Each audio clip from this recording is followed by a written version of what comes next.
Pastaj edhe prej Prizrenit e kishim afër kufirin me Shqipni dhe vazhduam për Shqipëri, por me ma vonë se sa të tjerët. Pra tek në prill kemi dalë prej Kosovës dhe kemi përjetu një pjesë të luftës në Kosovë. Dhe një prej rrugëve më të vështira që kemi bën ndonjëherë është edhe rruga Prishtinë-Prizren. Në mesin e luftës, në prill të vitit 99. Kur ne kemi lëviz prej Prishtinës në Prizren me makinën tonë, me një kordon të makinave, ne i kemi pa fshatrat e Kosovës duke u djeg në vitin 99, prillin e vitit 99.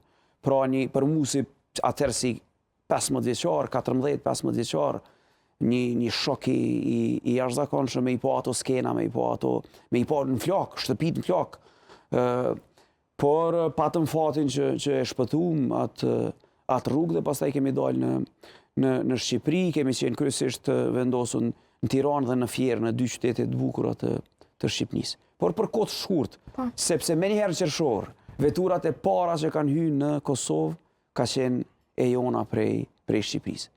Se baba gjithmonë e ka pas edhe familja jonë e kemi pas atë idenë edhe orientimin që në momentin e parë që hapën kufit, çlirohet Kosova, ne do të kthehemi në shtëpinë tonë. Ti ke qenë shumë i ri, që ke prit Kosovën, a ke prit që kemi u kthy, që kanë qenë ato emocionet tua? Kosova e pas luftës, viti 99, është një përjetim i jashtëzakonshëm. 15 vjeçar, 16 vjeçar në atë kohë, domethënë, kur jemi kthy, një dashni, një entuziazëm, një pritje shumë e madhe për një Kosovë e cila do të zhvillohet shpejt.